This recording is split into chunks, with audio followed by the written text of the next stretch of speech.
studying bioenergetics and reactions. This might be a little bit of an organic review here. I don't know. We're going to look at thermodynamics as it applies to biochemistry, organic chemistry principles. Some biomolecules are high energy with respect to their hydrolysis and group transfers, and you could probably guess some of those.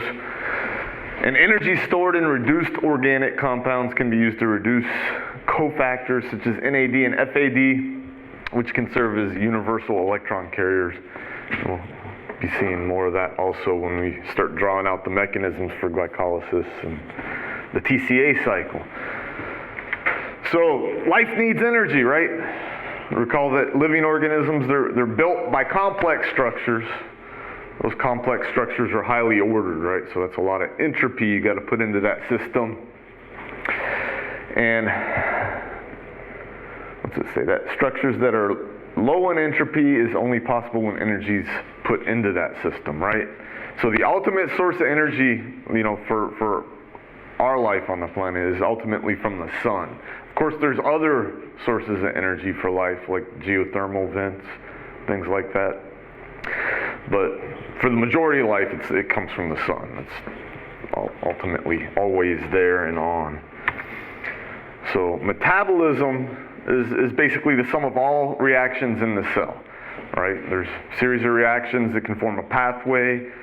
Well, I should have included, like from the old book, they have all the pathways in one chart, and it's quite a dizzying, image. And I would joke and tell you guys you would have to know everything from that chart, but no. That's not going to happen. But we've heard of this, right? Pathways that are energy producing are catabolic pathways, right? And when we say catabolism, you can also think they're energy producing. They burn things, such as you break down molecules. What kind of products do you typically get from catabolism, do you think?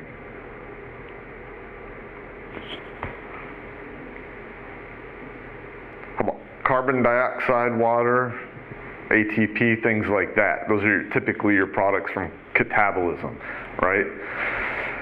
For anabolism, that's the opposite of catabolism. We use a lot of the energy that we produced in catabolism for anabolism, and that's the building up of larger biomolecules or biosynthesis. So we build proteins with anabolism. We can store glycogen as an anabolic process. Building muscles, anabolic. You've heard of anabolic steroids, so that's one good way to remember that. Anabolic steroids cause the body to build mass and produce more proteins and cells and things like that. So the laws of thermodynamics still apply to living organisms. We cannot create energy from nothing, right? We cannot destroy energy into nothing. It's just going to transfer from one form to the other. To another, right? So that's all we do in our life process. We take energy that's been stored from the sun by plants as the form of glucose or lipids. We eat that, we convert it into ATP, which we then use to build our own proteins or assemble our own DNA or RNA and so forth. And then, or to maintain some kind of ionic gradient across the membrane. In the process of transforming energy, living organisms must increase the entropy of the universe. So, we have to do that, right? The process of burning our own energy. The universe just ultimately goes to more and more disorder. And in order to maintain organization within themselves, living systems must be able to extract usable energy from their surroundings and release useless energy back to their surroundings. So, that's basically what we do, right? So then there's this little cartoon. Now in the second law of thermodynamics and the facts of life. So energetics is some chemical reactions. So hydrolysis reactions tend to be strongly favorable and spontaneous, right? Can anybody give me some examples of hydrolysis reactions? What does it mean, a hydrolysis reaction? Taking out of water. Or you're adding water, right? So you hydrolyse, you use water to lyse a bond. For example, between a phosphate and another phosphate. You add water across that, and it splits that bond. Or you can have an amide, remember, which is what, you know what an amide is? It's got an amine group instead of an oxygen on a carboxylic acid. That's an amide. You can hydrolyze that amide, and water comes in and attacks it and releases that amine. So those are hydrolysis reactions where you put water in there in place, basically. Does that make sense? Like breaking the chain. Condensation reactions is what you were thinking of, where you... I'm thinking making... Yes. Yeah. And that takes... starches instead of making part starch. Yeah. So hydrolysis is where you're breaking things apart. And of course that's normally going to be spontaneous, right? Because that's an increase in the entropy, for the most part. We'll look at some specifics on why a lot of those are spontaneous. Isomerization reactions have a much smaller free energy change. So like for isomerization between enantiomers, an enantiomer is going to have a standard state free energy change of 0. So those are not going to be really not favorable or favorable. What's going to drive the direction of these is going to be the accumulation of products or reactants. It will drive reactions such as these one direction or the other. Typically they're in some sort of equilibrium. Any shifts in equilibrium will alter their concentrations. Complete oxidation of reduced compounds is strongly favorable, right? So this is how chemotrophs obtain most of our energy. We love to eat fat, right? Fats are highly reduced. We get our most energy. We get a lot of energy from burning fats. And in biochemistry, the oxidation of reduced fuels with oxygen is stepwise and controlled, right? Because if we didn't do it stepwise and controlled, we just release all this energy all at once, and most of it would just be as heat. Like if we were to burn, if you ever burned oil or sugar, it would just all go up in flames. We got to capture that energy. We capture that by doing these stepwise and controlled steps. And recall that being thermodynamically favorable is not the same as being kinetically rapid, right? It may be thermodynamically favorable for ATP to split into ADP and phosphate, but there's a high barrier, energy of activation to split that phosphate, right? So actual free energies change of a reaction in the cell depends on the standard change in free energy, which is this little symbol here, the delta G prime with the little degree. This is standard state free energy change. It also includes, for biochemistry, before I start, anybody, what is standard state conditions?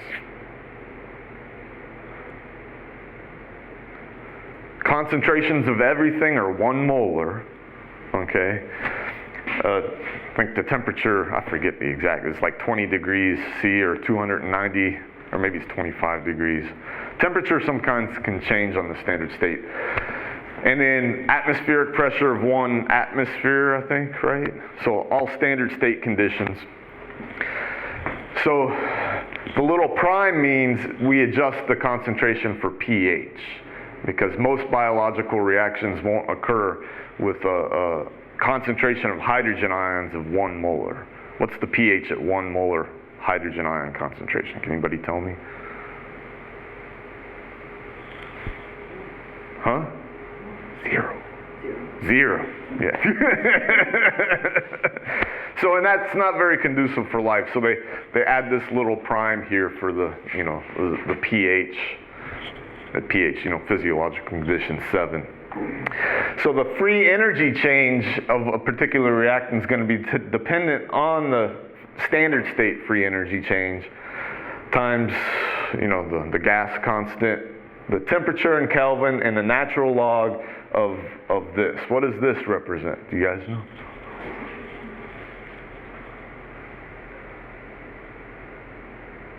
It's basic, it's the concentration of the products divided by the reactants, right? And then you put the little, sign there depending on how many are produced. So what happens when the free energy change is 0?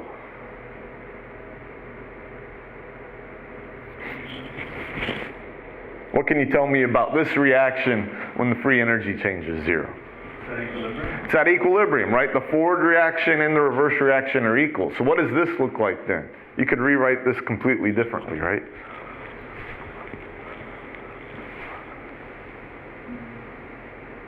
This is basically going to be your equilibrium constant, right? So when your delta G is 0, this is your equilibrium constant. You can measure equilibriums at different temperature and calculate your free energy. Or if you know the standard state free energy change, you can calculate your equilibrium concentration at a particular temperature. Okay? Does that make sense? Do you see how that works? We might try one of those in a little bit. And then another thing are standard state free energy changes are additive. So if you have a reaction going A to C, it's going to be, but that goes by a stepwise process. Goes to A to B, there's a free energy change for that. And then B to C, another free energy change to that. If you add those up, the sum from going A to C is going to be the sum of these two free energy changes, right? So remember that. We'll practice a couple of those problems in a little bit also. So a little quantum chemistry. Do you guys remember this from like General Chem years and years ago? Yeah, I barely remember it myself. But so most organic molecules, including reduced fuels, are in a singlet spin state, and all electrons paired into electron pairs. So that's a happy state when things are paired together, right? Molecular oxygen, however, is in a triplet state. So there's got two electrons that are unpaired. And we say molecular oxygen, remember this represents one oxygen, atomic oxygen, this is the second. And then we have molecular oxygen here, and these are the two that are unpaired.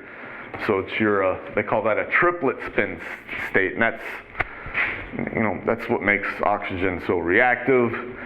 Direct electron transfer from a singlet reduced species to a triplet oxidizing species is quantum mechanically forbidden. And this is why direct oxidation of biomolecules does not readily occur. So oxygen really wants those electrons, but you can't directly transfer them, which is good for us. Otherwise, we'd just be carbon dioxide, right? And water for the most part. So we want that activation, the energy of activation, the barrier there, to prevent us from spontaneously combusting.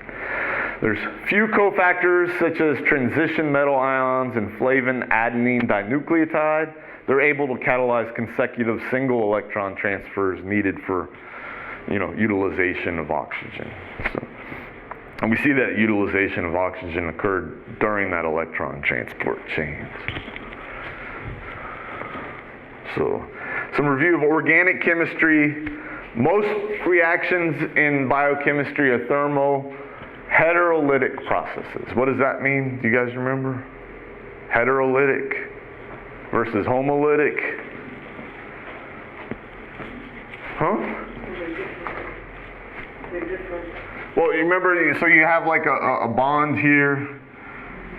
Heterolytic, right, is where both electrons go one direction. Is that right? Or am I just confusing things? And homolytic is where the electrons are split, right? Each one gets a... Does that make sense? Is that right? It's been years since I've had organic, but I'm pretty sure that's what I remember. Tell me if I'm wrong, please, because... Huh? So, we get a lot of nucleophiles reacting with electrophiles, right? And then heterolytic bond breakage often gives rise to transferable groups such as protons, right? So if we have...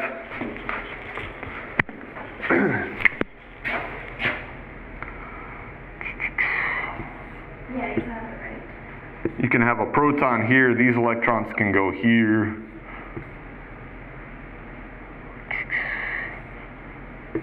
These electrons will go up, and then you release this proton that can be transferred somewhere. Isn't that like a ene? sort of like that. I don't know, just drawing stuff. But you see how that works? So that's where you can get the transferable groups such as protons. And then oxidation of reduced fuels often occurs via transfer of electrons and protons to a dedicated reduction oxidation cofactor, which are typically your NAD and your FAD. And if you guys took core bio or something, microbio, did you have to memorize and count the cofactors and how many ATP are produced by glycolysis and electron transport chain and TCA? Yeah, so you're familiar with NAD and FAD. Today we're going to see chemically why those are such great hydride transfer reagents or electron acceptors. So chemical reactivity, most reactions fall within a few categories. So we have cleavage and formation of carbon-carbon bonds, cleavage and formation of polar bonds, we have nucleophilic substitution mechanisms, addition-elimination mechanisms, and then hydrolysis and condensation reactions. So remember, condensation is the opposite of hydrolysis, and likewise. We get internal rearrangements, eliminations without cleavage, group transfers, hydrogen ions. This is a methylene group? Methyl group transfers and phosphate transfers. Oxidation reductions and electron transfers. So covalent bonds can be broken in two ways with carbon-carbon bonds. Homolytic cleavage is very rare, although there's one cofactor that does this. One of the vitamins that will do this, that we'll see. And it's actually involved in the formation of deoxyribose from ribose.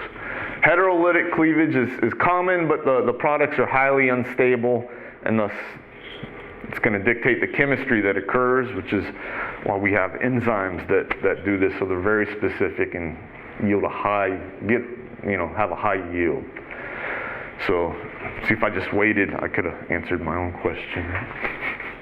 So homolytic cleavage, each atom retains one of the electrons. You can end up with carbon radicals. Typically radicals are very unstable and reactive, and that's not really conducive for maintaining life. One thing radicals can result in is mutations and cellular dysfunction, right? So often you can see radicals are associated with increased cancer risk. Heterolytic cleavage, however, we'll see a lot. We'll see some carbanions, carbocations we'll see, and then carbanion plus a carbocation. We might not see a lot of this, but we'll see a lot of these.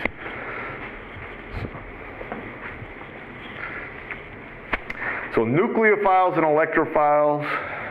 So oxygen, or a negatively charged oxygen, is obviously a good nucleophile. Carbon atom with a carbonyl is a good electrophile. That carbon makes a good electrophile, right? Negatively charged sulfhydryl is a good nucleophile. Carbanion is a good nucleophile. Uncharged amine group can make a good nucleophile. And imidazole can be a good nucleophile. And then hydroxide ions also can be a good nucleophile. For electrophiles, again, we have a protonated amine group. So does anybody remember what this is called? A Schiff base. You remember that from organic chemistry? We'll see some of that. Phosphorus of a phosphate group is a good electrophile, and then the proton also makes an electrophile too. And this is some examples of the nucleophilic carbon-carbon bond formation. So aldol condensation, we have a carbanion here. It's going to attack this carbonyl, and you get condensation reaction, right? So you basically made a new carbon-carbon bond from that. Claisian ester condensation. So here you have another carbanion attacks another carbonyl, but this is involved with what's this called? This has got a sulfhydryl ester with a, sulfhydryl group. This very well could be coenzyme A type group. And then that's going to cleave that, releasing this sulfhydryl group, and then you have another carbon-carbon bond that's formed with the carbonyl there. And then decarboxylation of a beta-keto acid. So this is a beta-keto acid, right? So this is your keto group, so this would be alpha and then beta. So it's a beta-keto acid. If you have a carboxylic acid, these electrons can drop down, and these electrons can, pick up a proton, which is what they show here, and then you release carbon dioxide. So it's a decarboxylation reaction. So isomerization and eliminations have no change in oxidation state. You're just rearranging things or eliminating things. One example is glucose 6-phosphate. You can have a base that abstracts a proton from this carbon. Right here, because you have it's beta to a carbonyl in this alcohol. You abstract a proton, these electrons fall down, these will pick up a hydrogen, and then this would be known as an ene-diol intermediate, which is what we have here. The ene-diol intermediate, and then these electrons can pick up that hydrogen again, and then this base will pick up this hydrogen ion. And you've just shifted the carbonyl from this carbon to this carbon, to the neighboring carbon. No change in oxidation state of that molecule, right? We've just rearranged it. And we see this reaction basically occurs 2 times in glycolysis. And it's got that common ene-diol intermediate. So, and these bases, you'll see a lot of things written like this, and these are bases that are at the active site on that enzyme. Things that accept and donate protons, they're often written like a base. Sometimes you'll see the specific R group of an amino acid listed, but sometimes you'll see just a generalized base at the active site. Addition-elimination reactions, so we have substitution from sp3 carbon proceeds normally via nucleophilic substitution, SN1 or SN2 mechanism, and the substitution from the sp2 center gives a tetrahedral intermediate. So you end up with this tetrahedral intermediate. That tetrahedral intermediate will collapse, and you can get an elimination or an addition that way. Leaving group eliminates from the tetrahedral intermediate, and the leaving group may pick up a proton that way. So, and in this case, we're either adding or eliminating water from this alcohol group, and you end up with an ene. Hydrate that ene, you have an alcohol. You lose that water, and you have the ene. It'll go back and forth. So these 2 molecules are basically equal in oxidation state also. No oxidation reduction reaction going on there. Group transfer reactions. So the proton transfer is very common. Methyl transfers we'll see in various biosynthesis. Acyl transfers we'll see in biosynthesis of fatty acids. Glycosyl transfers for the, like that says attachment of sugars. Phosphoryl transfers to activate metabolites, and it's also important for signal transduction, right? So remember the MAP kinase, phosphorylates MAP kinase, which phosphorylates MAP kinase, which is a mitogen activated protein kinase, so it'll phosphorylate a number of different proteins in that signal transduction cascade. But we also see phosphoryl transfer to activate metabolites. And when it's activating metabolites, you're basically putting this big, giant, charged leaving group there so you can get to the next reaction to make it spontaneous rather than going against free energy. So nucleophilic displacement, substitution of an sp3 phosphorus proceeds via nucleophilic substitution. It's usually associated with an SN2-like mechanism. The nucleophile forms a partial bond to the phosphorus, giving it a pentacovalent intermediate or a pentacoordinated transition state that looks like this. This is the intermediate, right? So it's pentacovalent, 1, 2, 3, 4, 5. So it's kind of analogous to the tetrahedral intermediate, but you have this pentacovalent intermediate, and then you'll end up with a phosphoryl group transfer, you know, in this case from Z to W or so forth. And we'll look at that like this. So here, phosphoryl group transfer of ATP. You can have an alcohol on glucose.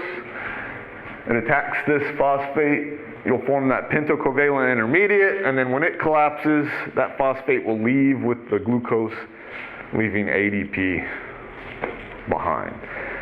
So, and basically, this is thermodynamically favorable. If you look here, you have 1, 2, 3, 4 negative charges all close together. And then right here, we only have 1, 2, 3. So we've basically reduced some charge repulsion there. So that's an increase in enthalpy. And then you've added that glucose, which is activated, you know, a phosphate to that glucose, making it a higher energy compound than just the glucose alone. So hydrolysis of ATP is highly favorable under standard conditions.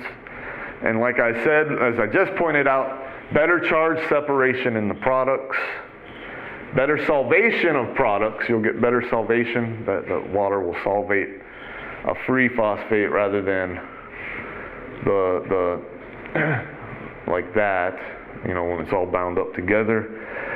You get resonance stabilization also if you have a free phosphate versus it's not as resonance stabilized when it's tied up with ATP. And then that's basically it. So this is your standard state free energy, the hydrolysis of ATP. So negative 30.5 kilojoules per mole. The actual free energy change of ATP hydrolysis is different, right?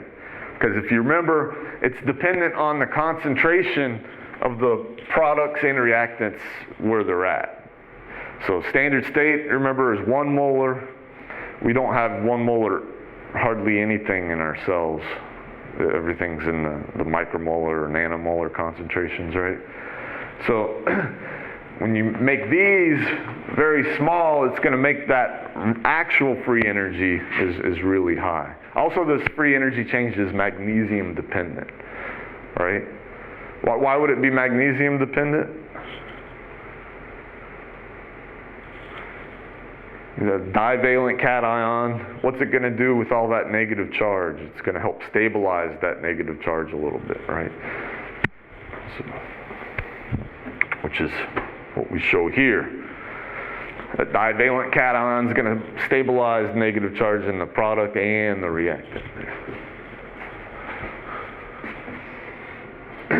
And then this shows you some actual concentrations. These are millimolar of ATP in various cells, such as hepatocytes, myocytes, neurons, erythrocytes, and E. coli cells.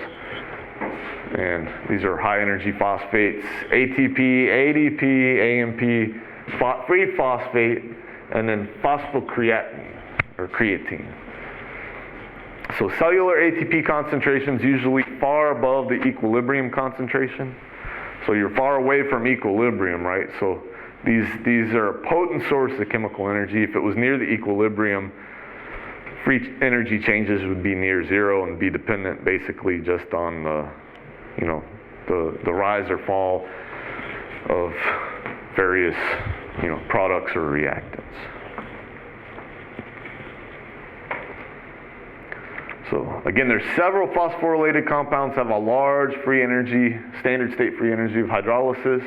And again, electrostatic repulsion within their reactant molecules then relieved. The products are stabilized via resonance or by favorable solvation, and the product undergoes further tautomerization afterwards. And this is an example, further tautomerization. This is phosphoenol pyruvate. You have the phosphate. It's the enol form of pyruvate. Remember, enol would be, if it was regular pyruvate, which it turns into, it's the keto form. It's heavily favored equilibrium between the tautomerization to have the keto form. So Does anybody recognize phosphoenolpyruvate from glycolysis previously? So it's one of the high energy intermediates that it can go ahead and donate this phosphate directly to ADP, because this is much, much higher in free energy of hydrolysis than ATP is. So you can transfer this directly to ADP to make ATP, and that's a process known as substrate level phosphorylation. But anyways, as you saw here, the standard state free energy is negative 61 kilojoules per mole. Just a couple slides back, for ATP it was negative 30 something, right? So, but that's what they're talking about here. It undergoes further tautomerization. You hydrolyze this phosphate, you relieve all that negative charge from being close together. You get resonance stabilization of the free phosphate. And then to drive this process even further, this goes under a tautomerization step where it goes from the enol form to the keto form, which is heavily favored in that equilibrium process. So it kind of pulls it even further that direction. So phosphates ranking by the standard free energy of hydrolysis, higher standard state free energy hydrolysis to those with the lower. And we see here your phosphoenolpyruvate, which is a product of glycolysis, an intermediate in glycolysis that can directly transfer its phosphate to ADP to make ATP.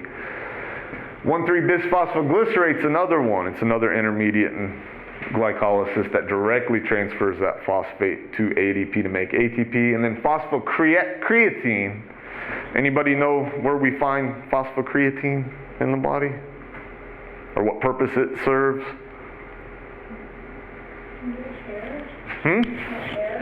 Not the hair. Muscles. It's in the muscles. So it's like it's an energy storage, basically. So you store energy as phosphocreatine when you need like a big burst of energy. It can directly transfer that phosphate to ATP to keep your muscles working. Right?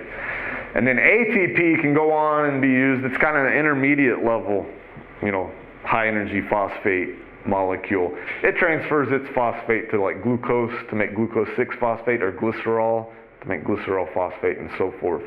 And these are the low energy phosphorylated compounds. So everything goes downhill. If you remember, it's hard to make things go uphill.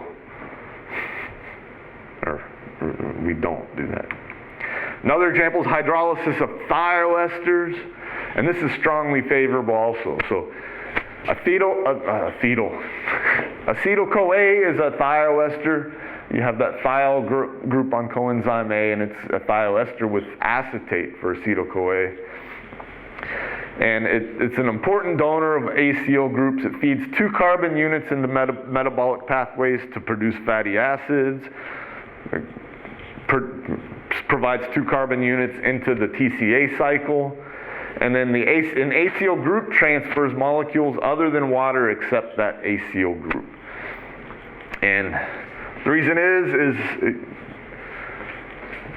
you get that resonance stabilization you can't have the resonance stabilization when it's in the thioester, but when you release it via hydrolysis, you can get resonance stabilization of that carboxylic acid group. And then the hydrolysis of acetyl-CoA to acetate is about negative 30.4 kilojoules per mole. Standard state free energy.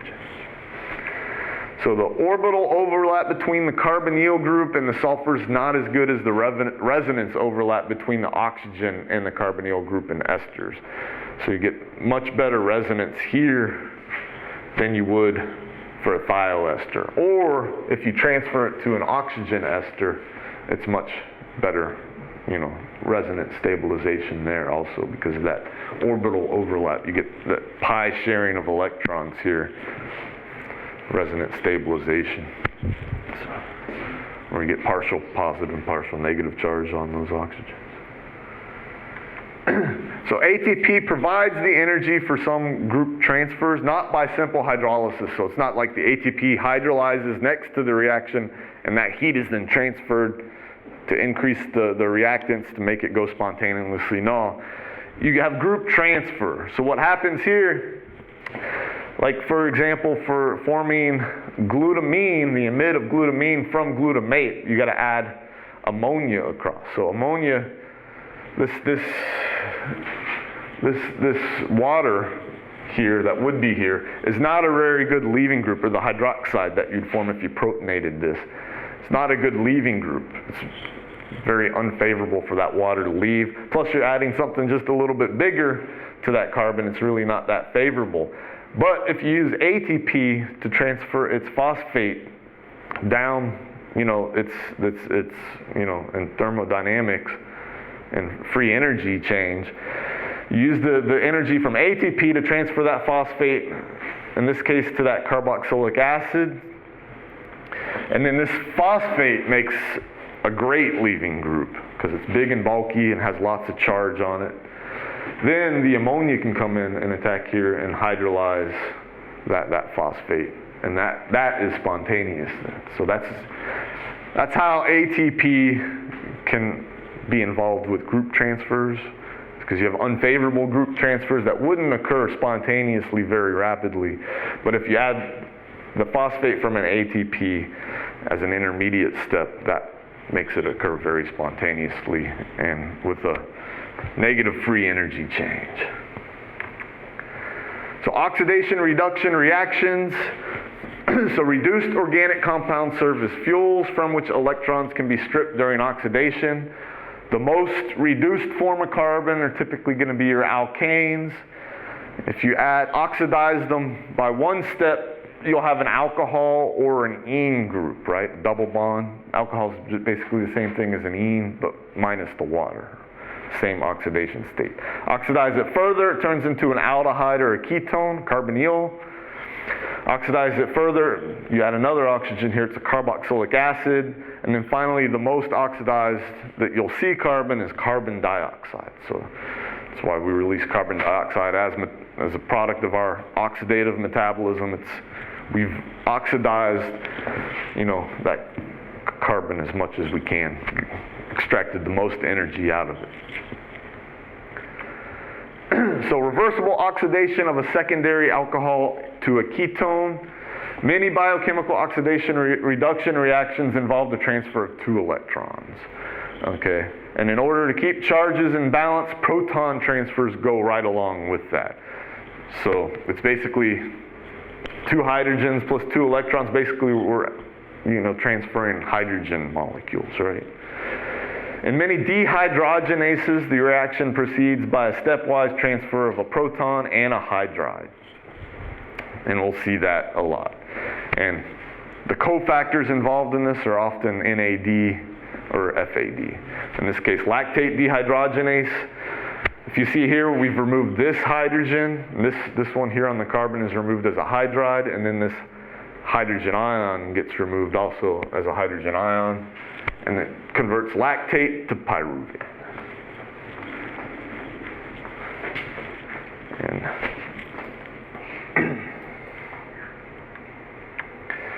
So, reduction potential. You guys remember this from general chemistry? So, basically, reduction potential is like putting a number on a compound's electron affinity. So, affinity for electrons is you get a higher reduction potential, a higher affinity, right? So, if you have a high reduction potential, it must mean that molecule really loves electrons, right? It really wants those electrons. Electrons transferred from lower to a higher electron potential. Now, we'll see that in the electron transport chain. They just go down their electron potential, basically.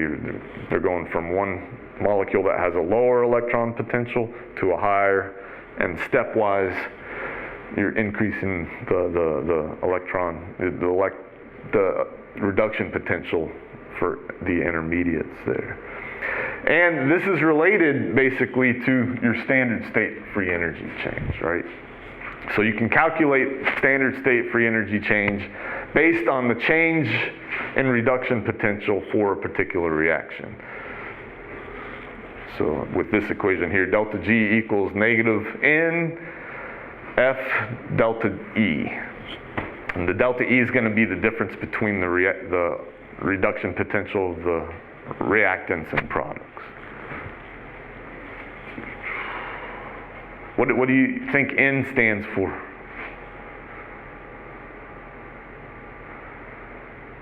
So I put a little question like this on the test where you actually have to calculate the free energy change.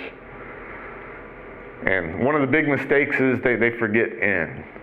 N is just the number of electrons that are transferred during that reaction. And this is an example. Can you see that?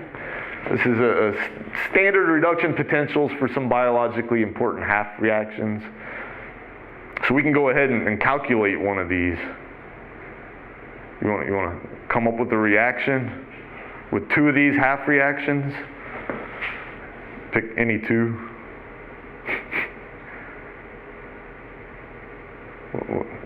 Can you guys read it from back there? It's hard for me to read even up here.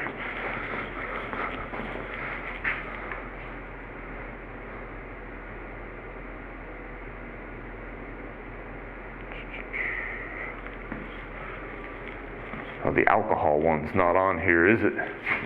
We're doing, no, there it is.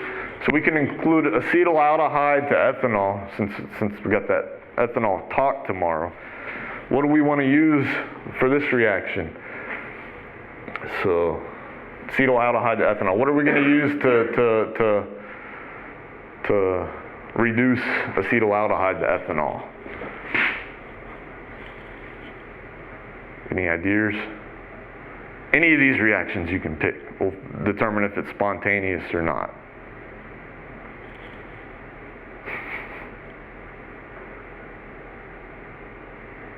What about the first one? The first one,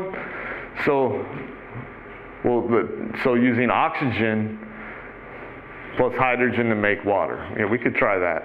Okay?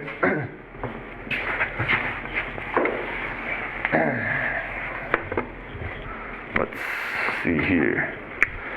So one of the half reactions is 1/2 O2 plus, is that 2H?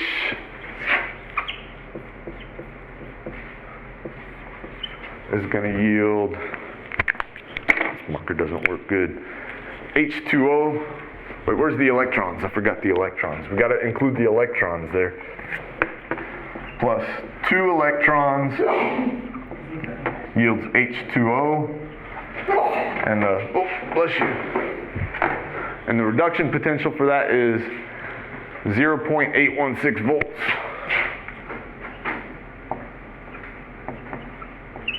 And the other reaction we're going to look at is here, this acetaldehyde to ethanol.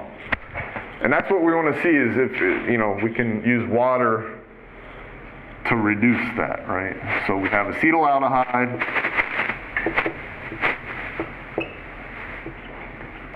plus 2 hydrogens and 2 electrons, hydrogen ions.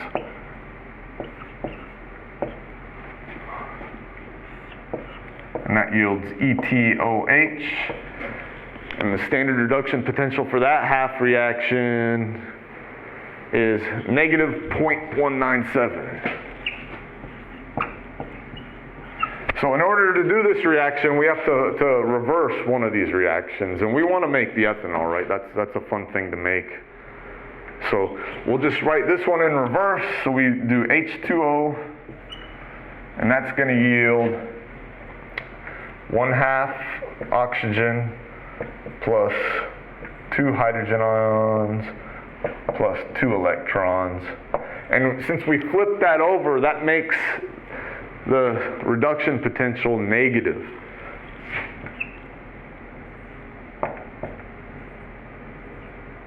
Okay, and then we just add the reactions up, right? So we have H2O plus acetaldehyde plus 2 hydrogen ions plus 2 electrons yields ethanol plus 1/2 an oxygen molecule plus 2 hydrogen ions plus 2 electrons. And that's going to have, so the overall reduction, that change in reduction potential that occurs is going to be the sum of these. So that's, what is negative 0.816. So we have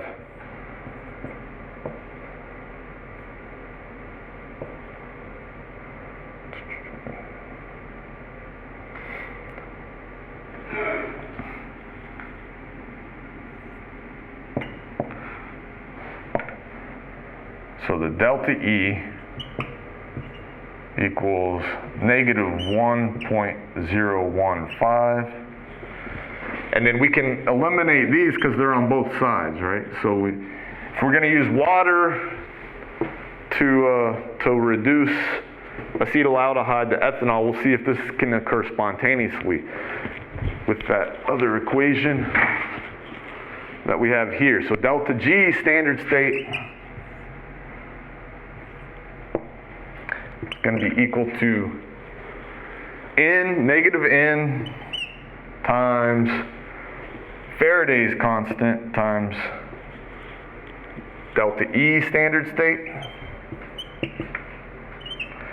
And I mean, so basically what you want is you're going to have 2, because there's 2 electrons being transferred in this reaction, right?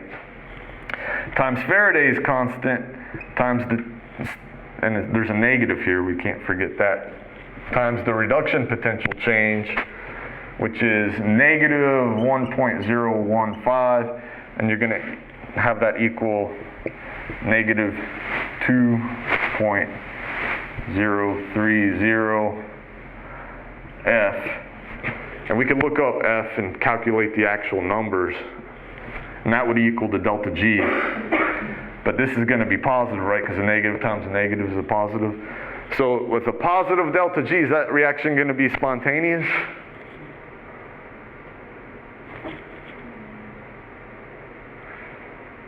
How can you tell if a reaction is spontaneous? Negative or positive free energy change?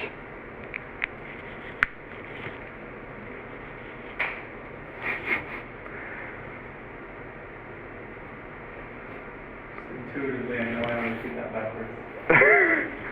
So anytime you have a negative free energy change, that means that reaction is going to be spontaneous. Positive free energy change means you're like lifting things up and adding energy to that system. So this won't be a spontaneous reaction, and that should make sense. It's hard to use water as a reducing agent, right?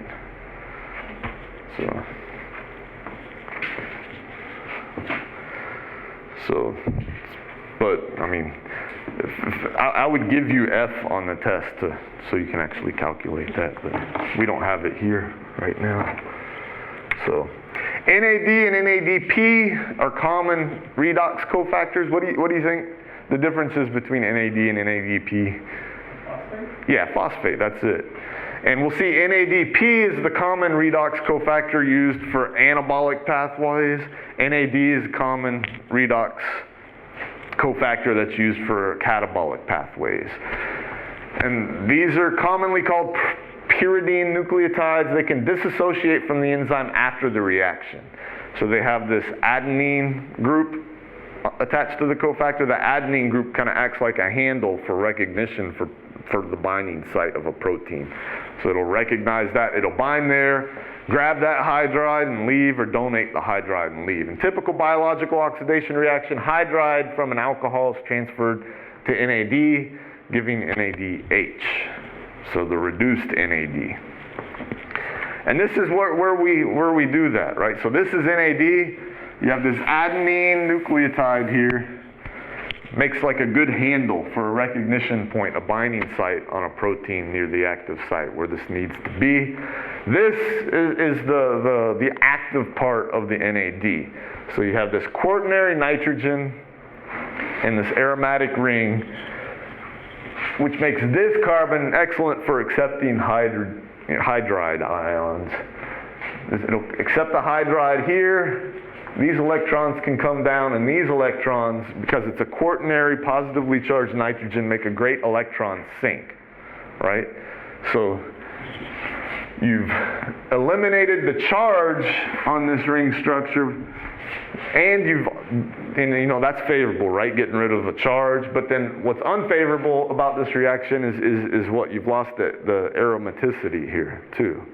So you kind of have a plus and a minus going either way, whether you're going to donate this hydride to produce NAD or accept the hydride to produce NADH.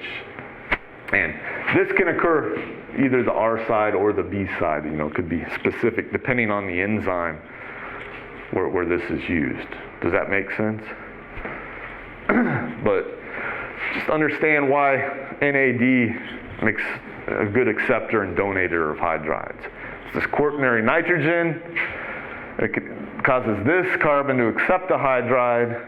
You lose the charge, which is positive, but then you also lose the aromaticity. If you go backwards to donate that hydride, it gains the aromaticity, but then you also gain a charge on that molecule. So NAD, we can monitor it with the spectrophotometry. So, because you can go from the oxidized, they both absorb quite well at around 250, but then the oxidized NAD doesn't absorb at all at around 340, but NADH does. So you'll see this in a clinical lab to monitor different enzymatic reactions, measure the amount of enzymes you have by looking at the appearance or disappearance of NADH based on its absorbance at 340. Flavin cofactors also allow for hydride transfers, but they can also allow for single electron, transfers, but mostly it's 2 electron transfers. They're tightly bound to proteins also, but they're not covalently bound. They also have this adenine nucleotide down here for grabbing. So FAD can have the adenine nucleotide where it's diffused from one enzyme to another as it accepts a hydride versus donates a hydride. Or you can have an FMN prosthetic group on an enzyme where it's covalently bound to the enzyme and it's the same active site, that isoalloxoxine ring that can accept the hydride across these bonds here where you add the hydrogen. And you can have a semiquinone where it's just a single electron transfer. So in this chapter, we learned the rules of thermodynamics and organic chemistry still apply to biochemistry. Reactions are favorable when the free energy of the products is much lower than the free energy of the reactants. Biochemical phosphoryl transfers reactions are favorable when the phosphate donors are destabilized by electrostatic repulsion, and the reaction products are often stabilized by resonance. Unfavorable reactions can be made possible by chemically coupling a highly favorable reaction to the unfavorable reaction. And then oxidation reduction reactions commonly involve transfer of electrons from reduced organic compounds to specialized redox cofactors. Reduced cofactors can be used in biosynthesis or may serve as a source of energy for ATP synthesis in that electron transfer chain. And that's basically it for the lecture for this chapter. Now we could do one more example, I guess. Huh? So instead of looking at changes in reduction potentials, we can look at calculating the equilibrium constant, I guess, based on a reaction. So if you want to pick phosphoryl transfers from a couple high energy phosphates, any of them, we can see what the free energy for that reaction is. So I got tables from the other book I put up here that lists the standard state free energy changes. This is phosphoenol pyruvate. We saw that was negative 62.2. Bisphosphoglycerate 49. Creatinine phosphate negative 43.3.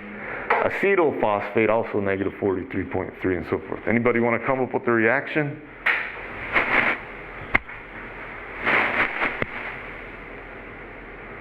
So we can make creatinine or creatine phosphate from PEP or 1,3-bisphosphoglycerate or any of these. Like be easy if we just kept it to this, right? So we'll make, let's just say acetophosphate from phosphoenolpyruvate, and see what the equilibrium constant for that would be, right? So we have phosphoenolpyruvate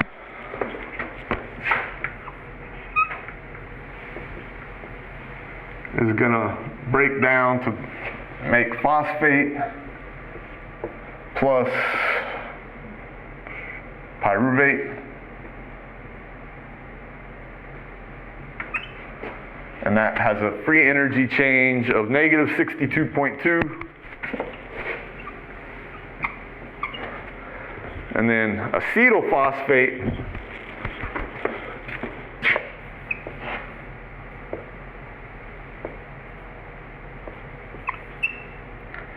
will break down to make acetate plus a free phosphate, and that has a negative free energy change of negative 43.3.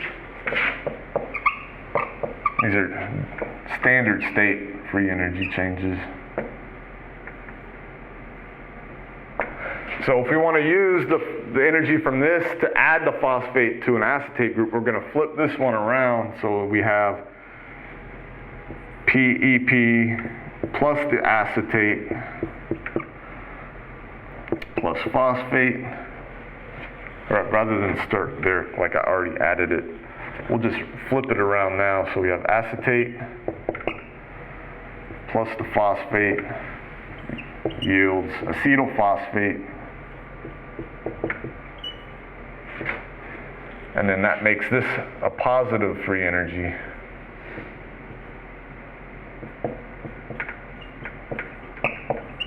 Okay, so then I'll just erase this one now, and then we add them up just like we did with reduction potentials. So we have PEP plus acetate plus free phosphate yields acetophosphate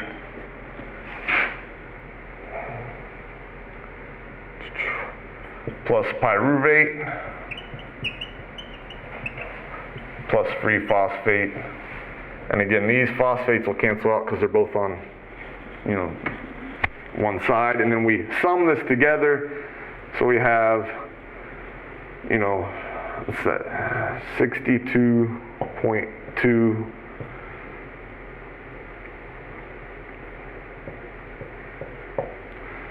So 12 minus 3 is 9.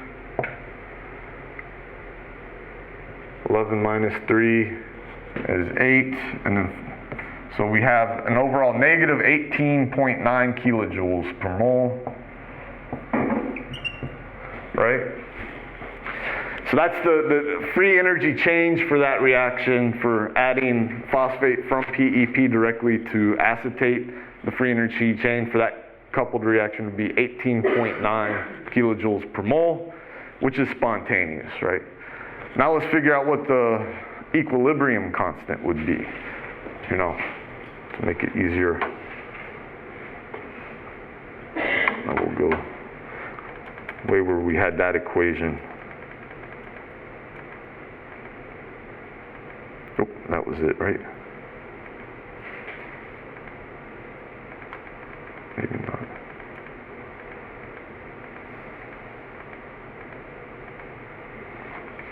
So here we have the delta G equals delta G standard state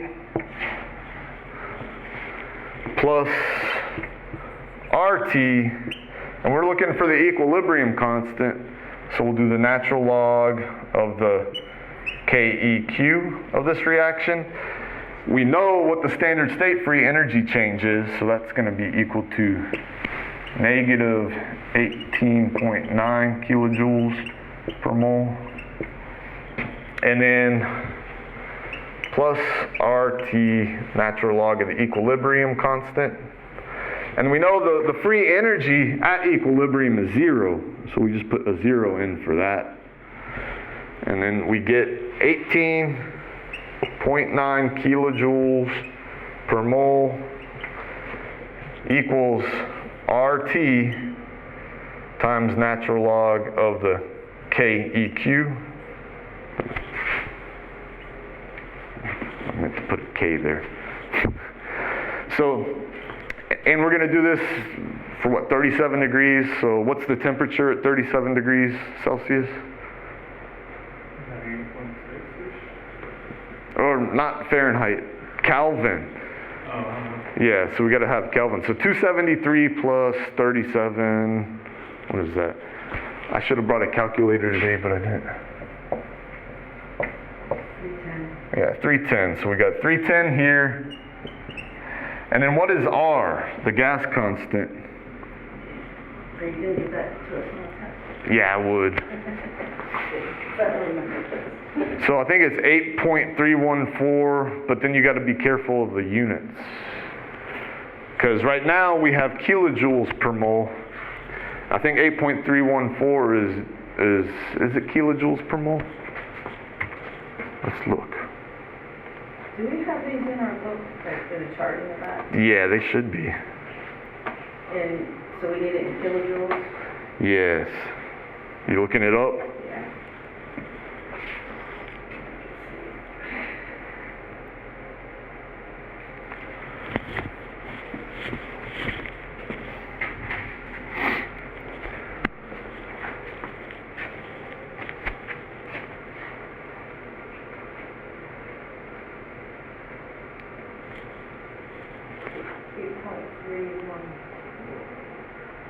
Is it 8.314 kilojoules?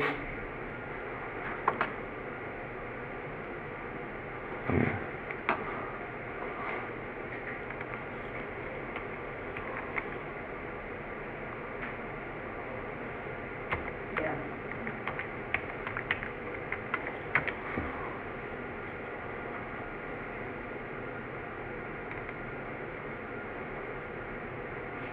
Yeah.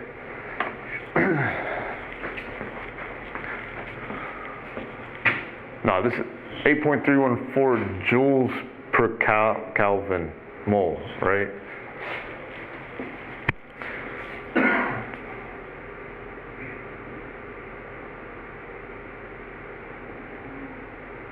Yeah, so that's in joules, 8.314.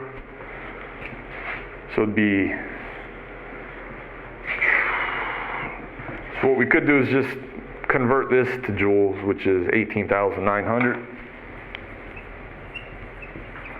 joules per mole equals, oh, I should have written it here, right?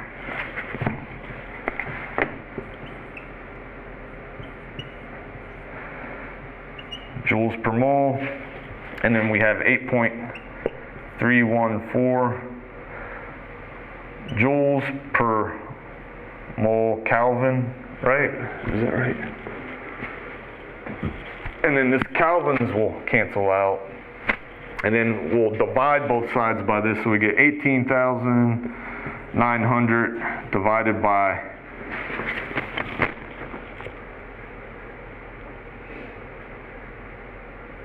8.314 joules per mole. Those cancel each other out, and then that equals, I don't know how I have a calculator, but 18,000 divided by this, basically to get the equilibration rate constant. Do you know how to get rid of this natural log? Raise it to the E. Yeah, so this goes to the E power, and that will equal the equilibrium constant, basically. Right?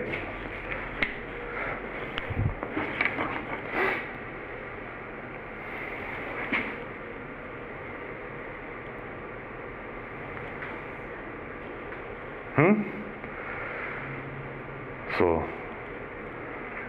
should be simple, so long as you keep track of the units. And No, you can. 7.72 sounds about right. I don't know. I'm getting wrong numbers. This is a new calculator. I haven't quite played with it yet. Yeah. So let's do.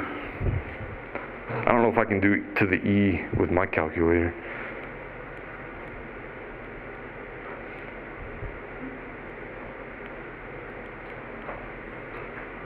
So I get 2,273 for this, right? So then raise that to the E power, 2,000. How do I do that? Do I have another view of this calculator? Advanced panel. Yeah, there we go.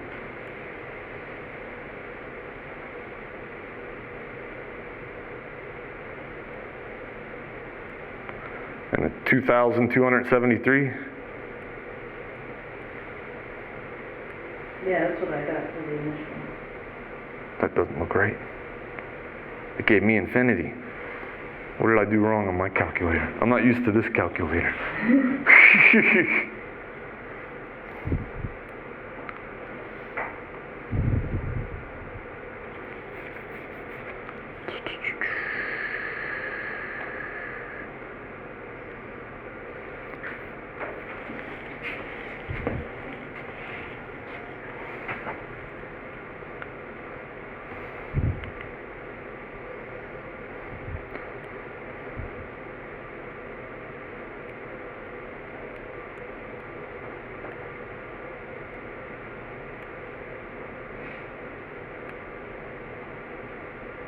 Maybe the E means something different on this. You see, that's what happened when I did the E on here, and I got an error message. Yeah. Now, if I did natural log, I got a number. Now you don't want to do the natural log. We got to raise it to the E power to get rid of that natural log, right? Let's see if this has a calculator. I should have brought my calculator. Uh-oh.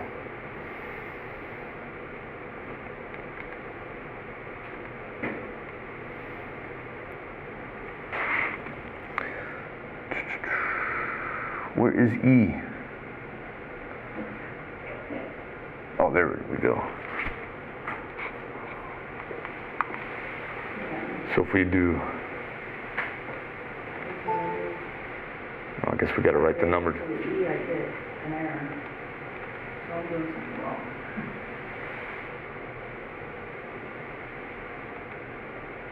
Oh.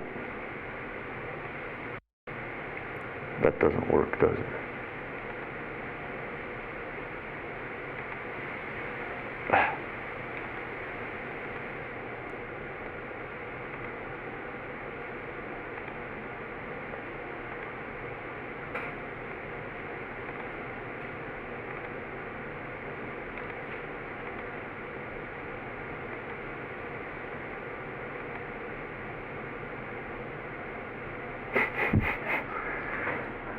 I don't know how to use the computer calculator.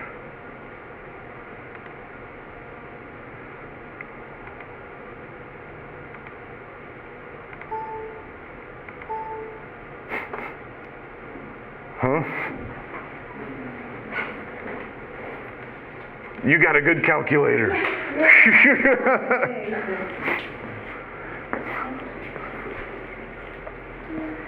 Every time I try to raise it to E, it gives me an error message. It gives you an error message? Oh yeah, this is too. What? Yeah. And I'm It doing says it exactly the overflow. way the directions say. That makes no sense. Yeah, I know. You can't raise E to that number?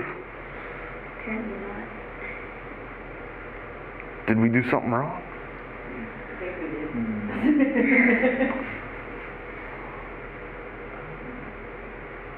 What if you go ahead and multiply the 1,800 times 8.3 and go into negative? Multiply. But we got to divide, Oh, okay. right? Oh, we forgot the 310 too. But still, we should be able to put this to an E power, right? Don't forget the temperature.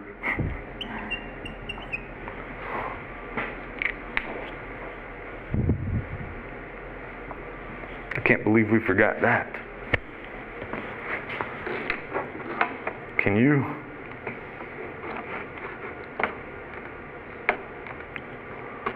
So,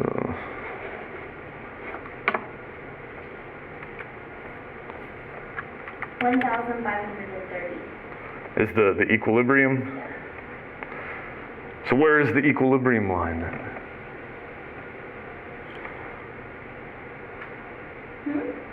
That's the equilibrium constant at 30 degrees, right?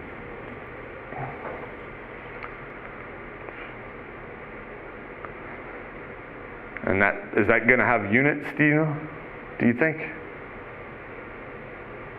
It won't, will it, right? Because you have molar, molar, and then molar and molar there.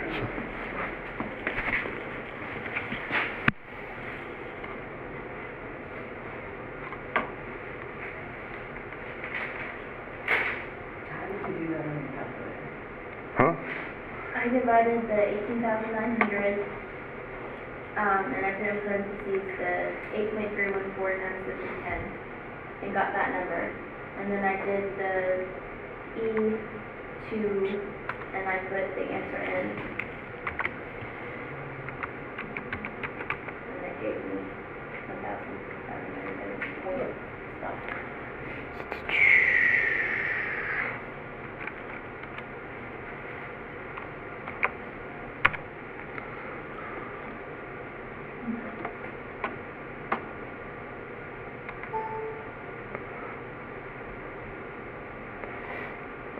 What's the conversion to isn't there a conversion from natural log to Yeah, it is. 10 base log is like 2? Yeah, hang on a second. 2.7, 1828, 1828, 28, I can't remember, we times this or we times it by the 10, I think, right?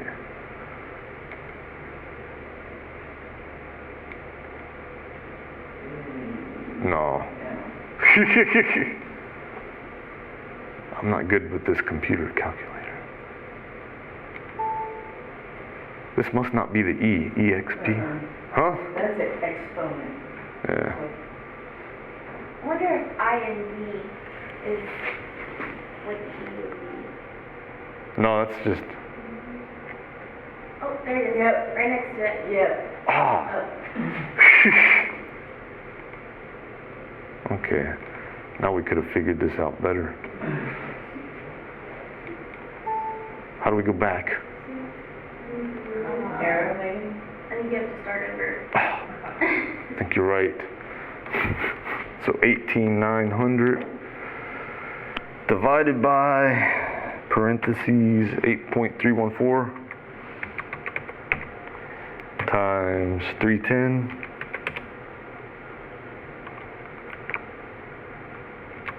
We get that, and then we want to do this. That's what you got, right? 1,530. Yeah.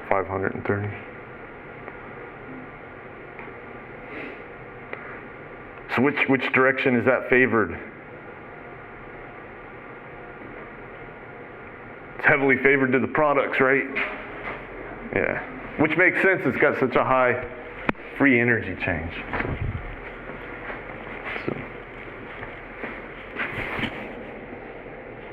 So we're far away from equilibrium in the cell.